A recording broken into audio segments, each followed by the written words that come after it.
আসসালামু আলাইকুম।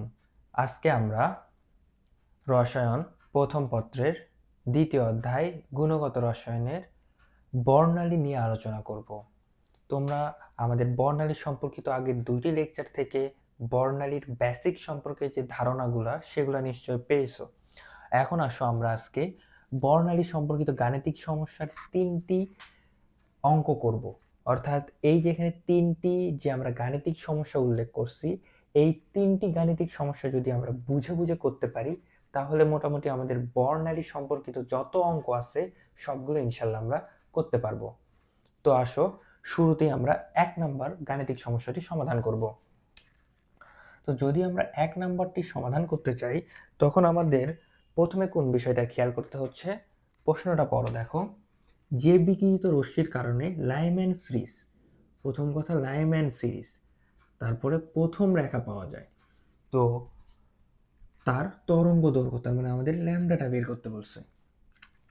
এখন আসো লাইম্যান সিরিজের প্রথম রেখাটা আমরা কিভাবে পাবো। এখন প্রথমে দেখো, আমরা যদি আমাদের বর্ণালীর প্রথম লেকচারটা তোমরা করে থাকো সেখানে দেখবা আমরা এই প্রথম রেখা দ্বিতীয় রেখা কোন সিরিজ এই বিষয়গুলো সম্পর্কে বিস্তারিত আলোচনা আছে। তো লাইম্যান সিরিজ মানে বুঝতে হবে যে কোনো কক্ষপথ থেকে প্রথম কক্ষপথে ইলেকট্রন আসবে, অর্থাৎ n1 সমান কি হচ্ছে তোমার 1, অর্থাৎ যে কোনো কক্ষপথ থেকে প্রথম কক্ষপথে ইলেকট্রনটা আসতে হবে। আর প্রথম রেখাটা কখন হবে, যখন n2টা ঠিক তার পরবর্তী কক্ষপথ থেকে আসবে, তাহলেই সেটা হবে প্রথম রেখা, অর্থাৎ n+1 = 2। তাহলে দেখো আমাদের লাইম্যান সিরিজের প্রথম রেখা বলতে আমরা বুঝবো যে দ্বিতীয় কক্ষপথ থেকে রেখাটি প্রথম কক্ষপথে আসছে। লাইম্যান সিরিজ মানে যে কোনো কক্ষপথ থেকে প্রথম কক্ষপথে আসবে, আর প্রথম রেখা হবে যখন দ্বিতীয় কক্ষপথ থেকে আসবে। তাহলে এখন আমরা এর আগের অধ্যায়ে যে মানে এর আগের লেকচারে আমরা যখন বর্ণালীর যে সূত্রগুলো ছিল সেই সূত্র আমরা লিখছিলাম কি দেখো, 1/λ সমান RH 1/n1 square minus 1/n2 square. তো এখন এখানে দেখো আমাদের n1 এর মানটা কি 1 আর n2 এর মানটা কি 2। তাহলে আমরা যদি 1/λ সমান RH 1/1 এর উপর স্কয়ার মাইনাস 1/2 এর উপর স্কয়ার, বা 1/λ সমান কি হচ্ছে দেখো RH 4 আর 1, তাহলে কি হচ্ছে দেখো 3/4, বা ল্যামডা সমান 4 × 3 RH। তাহলে দেখো এখানে আমরা ল্যামডাটা পেয়ে গেলাম। এখন আমাদের RHটা কি রিডবার্গ ধ্রুবক, এর মানটা কি পাইছিলাম আমরা, এর মানটা পাইছিলাম 109,678 সেন্টিমিটার ইনভার্স। তাহলে আমাদের ল্যামডার মানটা কি হচ্ছে দেখো, ল্যামডার মানটা আমাদের হয়ে যাচ্ছে 1.2156 গুণন 10⁻⁵ সেন্টিমিটার। এইটা আমাদের হলো তরঙ্গ দৈর্ঘ্য। এখন এটা সেন্টিমিটার আছে কারণ আমরা এই রিডবার্গ ধ্রুবককে সেন্টিমিটার ইনভার্সে নিয়েছি। তাহলে মিটার করতে গেলে আমাদের কি হবে দেখো, 1.2156 গুণন 10⁻⁷ মিটার, কারণ 1 সেন্টিমিটার সমান 1 মিটার সমান 1000 সেন্টিমিটার। তারপরে এখন দেখো, এখন আমরা যদি এটাকে ন্যানোমিটারে করে নিয়ে যেতে চাই তাহলে কি হচ্ছে দেখো, 1 গুণন 10⁻⁹ মিটার। এখন 10⁻⁹ মানে কি, 10⁻⁹ মানে ন্যানো। তার মানে আমরা সরাসরি এর পরিবর্তে লিখতে পারি 1 গুণন, গুণন হবে না তখন, সরাসরি ন্যানোমিটার। এখান থেকে আমাদের যদি অ্যামস্ট্রং চাই, অ্যামস্ট্রংও বের করতে পারবো, তখন কি হবে, দশমিকটা 1 ঘর পেছনে আসবে। তাহলে এই বিষয়টা গেল, এইটা আমাদের হচ্ছে 1 নম্বর প্রশ্নের উত্তর। তো দেখো এই অঙ্কগুলাই আমাদের ঘুরে ফিরে বোর্ড পরীক্ষায় আসে। তাহলে এই যেগুলো কি, যে HSC এক্সাম, এটার জন্য খুব ইম্পর্টেন্ট এগুলা, মানে বর্ণালী থেকে অঙ্ক আসলে এই টাইপের অঙ্কগুলোই আসবে, আর আমাদের এই সূত্রতে কাজ করতে হবে।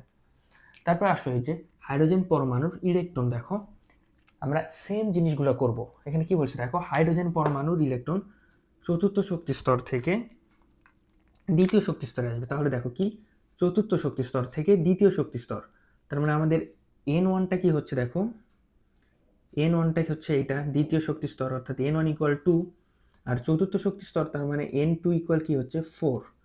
স্থানান্তরিত হলে তখন কি রূপ বর্ণ পাওয়া যাবে? তাহলে দেখো এখানে কিন্তু এক স্টেজ আপডেট প্রশ্ন করছে, তার মানে আমরা বর্ণ কখন বুঝবো, অর্থাৎ আগে আমাদের তরঙ্গ দৈর্ঘ্যটা লাগবে, তরঙ্গ দৈর্ঘ্য থেকে আমরা বুঝতে পারবো যে তার বর্ণটা কি হতে পারে। তারপরে দেখো যে তার শক্তি কত। তার মানে এখানে দেখো কি প্রশ্নটা চাইছে, প্রথমে আমাদের বলছে যে বর্ণ কত, তারপরে শক্তি। এখন দেখো বর্ণ বের করতে গেলে আমাদের অবশ্যই তরঙ্গ দৈর্ঘ্যটা বের করতে হবে, আর সেই তরঙ্গ দৈর্ঘ্য থেকে কিন্তু আমরা শক্তি বের করার সূত্র জানি। তাহলে আসো আমরা, এই কোশ্চেনটা আমাদের আসে হচ্ছে তোমার এইচএস চিতে খুব আসে, আর আসে কি হয় ঘ নাম্বার কোশ্চেনে আসে যে বর্ণ কি রূপ হবে এই জিনিসটা ব্যাখ্যা করো। তাহলে এখন দেখো আমরা যদি ব্যাখ্যা করতে যাই, আমাদের সূত্র কিন্তু এই একটাই, এর বিকল্প কোনো সূত্র নাই। এখানে আমাদের বর্ণালী নিয়ে যত অঙ্ক মোটামুটি এই সূত্র দিয়ে শেষ হয়ে যাবে। তাহলে এখন দেখো এখানে আমাদের n1 এর মান কি 2, দ্বিতীয় শক্তি স্তর, তার মানে 1/λ সমান rh 1/2 এর উপর স্কয়ার মাইনাস 1/n2 এর মানটা কি 4, তার মানে 4 এর উপর স্কয়ার, বা 1/λ সমান কি হচ্ছে দেখো rh, আর যদি আমরা লসাগু করতে যাই তাহলে কি হচ্ছে দেখো এখানে 16, এখানে 4, তাহলে 16 হবে লসাগু। তাহলে এখানে হচ্ছে তোমার 4 মাইনাস 1। তাহলে দেখো এখানে কি হচ্ছে, ল্যামডাটা কি হচ্ছে দেখো, ল্যামডাটা কি হচ্ছে 16টা উপরে চলে যাবে, তাহলে 16/3rh। এখন rhটা কি আমরা জানি ঋৎবাক ধ্রুবক, এর মানটা কি হচ্ছে, বারবার আমি এটা বলে দিচ্ছি, এটা না থাকলে কিন্তু মনে না থাকলে অঙ্ক হবে না, 109678 সেন্টিমিটার ইনভার্স। আমি তোমরা যাতে সহজে মনে থাকে এই জন্য দেখো এক একবার কিন্তু এক এক কালার ইউজ করতেছি যাতে চোখে পড়ে বিষয়টা। তাহলে আমরা যদি ল্যামডার মানটা বের করি তাহলে ল্যামডার মানটা কি হবে দেখো, ল্যামডার মানটা হবে 4.8627 গুণন 10⁻⁵ সেন্টিমিটার। তাহলে এখন দেখো এখানেও সেন্টিমিটার আসলো, কারণ এখানে আমরা সেন্টিমিটার ইনভার্সে নিয়েছি। তাহলে এটাকে যদি আমরা মিটার করি বা ন্যানোমিটার করব, কেন ন্যানোমিটার করব, তাহলে আমরা কারণ আমরা বর্ণগুলো যে শিখছি যে বেগুনি, লাল, আসমানি, এই জিনিসগুলো আমরা অবশ্যই ন্যানোমিটারে বেশিরভাগ বইয়ে করা আছে, এই জন্য আমরা প্রথমে ন্যানোমিটার নিয়ে যাব। তাহলে কি করব দেখো 4.8627 গুণন 10⁻⁷ মিটার। এখন ন্যানোমিটারটা কি হবে দেখো 486.27 ইন্টু 10⁻⁹ মিটার, আমরা 2 ঘর পিছনে নিয়ে গেলাম এই জন্য 2 ঘর মাইনাস বেড়ে গেছে।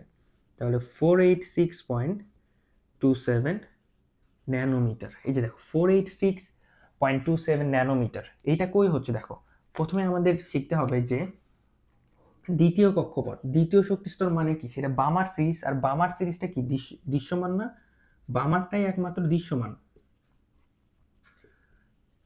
দৃশ্যমান অঞ্চল। এটা আমরা কই শিখছি, আমাদের প্রথম লেকচারে আমরা এই বিষয়গুলো শিখছি। তাহলে এখন দেখো এইটা কি হচ্ছে, দৃশ্যমানের রেঞ্জটা কত, আমরা দেখো 380 থেকে 760 ন্যানোমিটার, এটা হচ্ছে কি আমাদের দৃশ্যমান অঞ্চলের রেঞ্জ। তাহলে এখন দেখো 486.27 এইটা কোন রেঞ্জের মধ্যে পড়ে, তো আমরা যদি দেখি এই রেঞ্জটা পড়বে হচ্ছে আসমানি, আসমানি বর্ণ। এখন আসমানি বর্ণ কেন হচ্ছে, কারণ আমরা জানি আসমানি বর্ণের রেঞ্জটা আমাদের আসমানি বর্ণের রেঞ্জটা হচ্ছে 451 থেকে 500 ন্যানোমিটার, আর যেহেতু এটা 451 থেকে 500 ন্যানোমিটার রেঞ্জের মধ্যে আছে অর্থাৎ 486, তার মানে এই বর্ণটা হবে হচ্ছে আসমানি। তাহলে দেখো আমরা বর্ণ কিরূপ এইটা কিন্তু পাইলাম এই যে এই তরঙ্গ দৈর্ঘ্য থেকে, তার মানে আমাদের যদি বর্ণালী বের করতে, বর্ণ কিরূপ বের করতে পারে, তাহলে আমাদের অবশ্যই তরঙ্গ দৈর্ঘ্যটা বের করতে হবে। তারপর এখন আবার দেখো প্রশ্ন কিন্তু শেষ হয়নি, এখানে আমাদের শক্তি কত চাইছে। এখন আমরা শক্তি কিভাবে বের করব, আমরা শক্তি কি জানি দেখো, ই সমান এইচ সি ভাগ ল্যামডা, এটাই তো আমরা শক্তি শিখছিলাম। তাহলে কি হলো দেখো এইচটা কি প্লাঙ্কের ধ্রুবক, তার সাথে সিটা কি তোমার হচ্ছে আলোকের বেগ। আমরা যদি এখানে এই যে ল্যামডার মানটা এই যে মিটার এককে বসাই, আর এইচ তো প্লাঙ্কের ধ্রুবক, এইটার মানটা আমাদের কি, আমাদের মানটা জানি যে 6.626 গুণন 10⁻³ জুল সেকেন্ড, আর সি হচ্ছে 3 × 10⁸। তাহলে আমাদের মোট শক্তিটা দাঁড়ায় 4.087 × 10⁻19 জুল। অর্থাৎ একটা ইলেকট্রন, অর্থাৎ বামার সিরিজে যে আমাদের চতুর্থ শক্তি স্তর থেকে যদি দ্বিতীয় শক্তি স্তরে ইলেকট্রনটা নির্গত হয়, তাহলে যে বর্ণালী সৃষ্টি হবে সেই বর্ণালীতে আমাদের এই পরিমাণ শক্তি থাকবে। আর এই শক্তিটা আমরা কিভাবে বের করলাম? আমরা প্রথমে ল্যামডা বের করতে হয়েছে। এখন ধরো কোনো পরীক্ষায় যে আমাদের বর্ণটা চায়নি, সরাসরি শক্তি চাইছে, তখন আমরা কি করব? শক্তি চাওয়া মানেই কিন্তু আমাদের ল্যামডাটা আগে বের করতে হবে। ল্যামডাটা না বের করলে আমরা কিন্তু শক্তিটা বের করতে পারবো না। অঙ্কটা বুঝতে পারছো? এখানে কিন্তু একসাথে 3টা অঙ্ক দেওয়া আছে। আবার এখানে যদি কখনো বলে যে এখানে যে বর্ণালীতে তরঙ্গ সংখ্যা কয়টি, বলতেই পারে বর্ণালীতে তরঙ্গ সংখ্যা কত।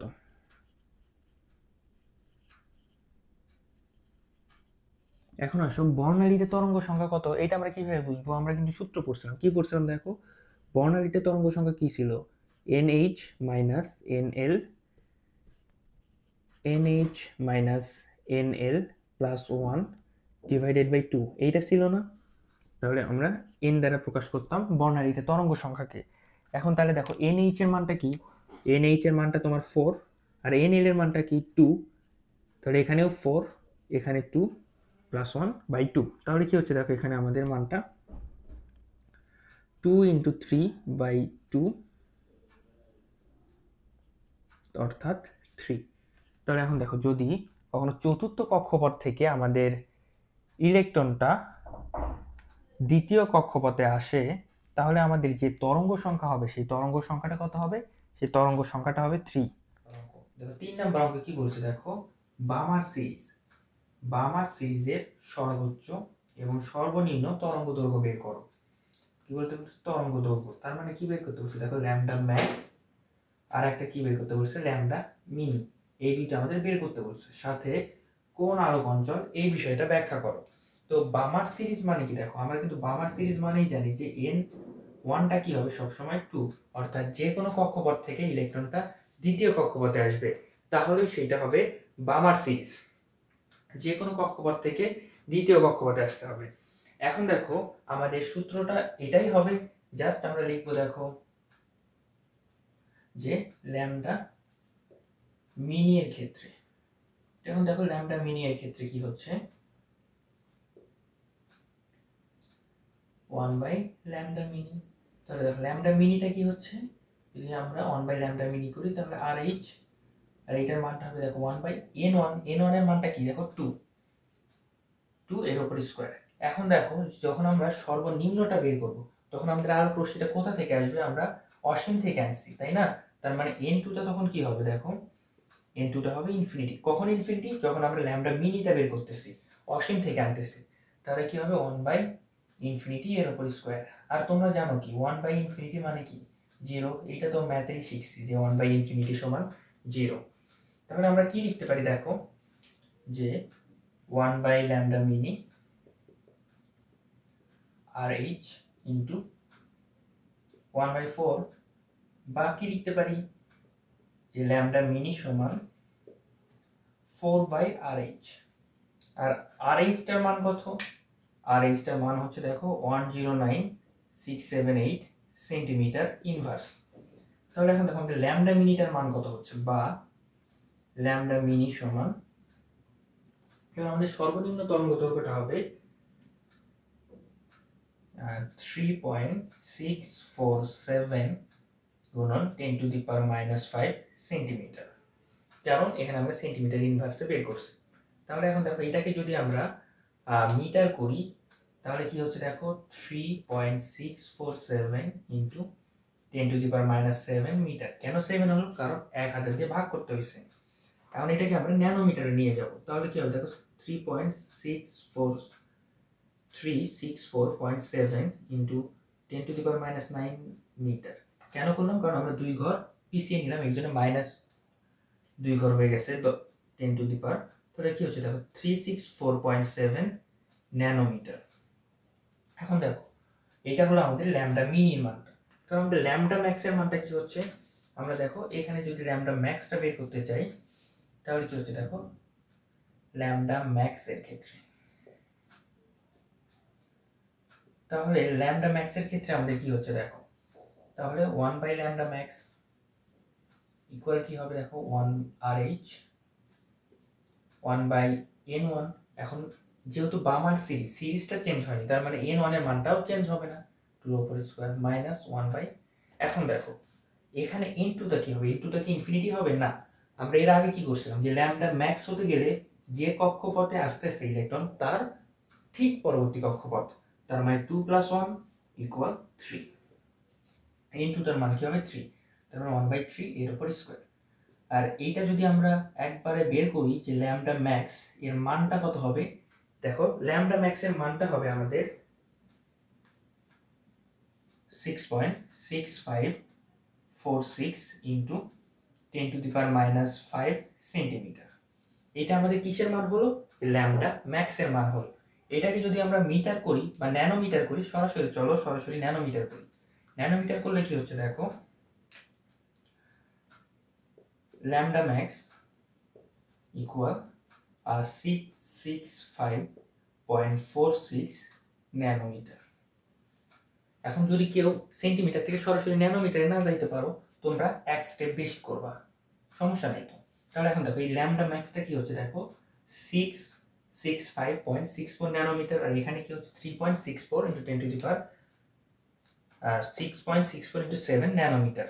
এখন আমরা দেখো দৃশ্যমান আলোক অঞ্চলের রেঞ্জটা দেখি একবার। দৃশ্যমান আলোক অঞ্চল, তাহলে দৃশ্যমান আলোক অঞ্চলটা কি হয় দেখো 380 থেকে আমাদের 760 ন্যানোমিটার, তাই না। এখন দেখো 760 এর মধ্যে কি 665 পড়ে না, কিন্তু দেখো 380টা এখানে আমাদের কিন্তু তার থেকে কম হয়েছে, তার মানে কি আমরা বলবো সরাসরি যে এটা অতিবেগুনি এবং দৃশ্যমান অঞ্চল না। আমরা দেখো এখানে ইনফিনিটি থেকে নিছি তো, কিন্তু যদি আমরা ধরো 7 বা 6 নাম্বার কক্ষপথ নিতাম, অর্থাৎ n2 এর মানটা ধরো 7 বা যদি 6 নিতাম, ইনফিনিটি না নিয়ে, তাহলে দেখতে এই মানটা অবশ্যই তখন হচ্ছে 380 থেকে অবশ্যই বড় আসতো, 380 থেকে অবশ্যই বড় আসতো, কিন্তু আসেনি কারণ আমরা ইনফিনিটি থেকে নিছি। তার মানে আমরা সরাসরি বলতেই পারি যে এই জিনিসটা 380 প্রায় কাছাকাছি, তার মানে আমরা বলতে পারি যে এই আলোক অঞ্চলটা কি বা আমার দৃশ্যমান আলোক অঞ্চলের মধ্যে অবস্থিত। আর এই অঙ্কটা হচ্ছে দেখো এই দুইটা অঙ্ক যে আমরা করলাম, এই দুইটা অঙ্ক কিন্তু একটু আপডেট ভার্সন, আর এই জিনিসটা আসবে তোমাদের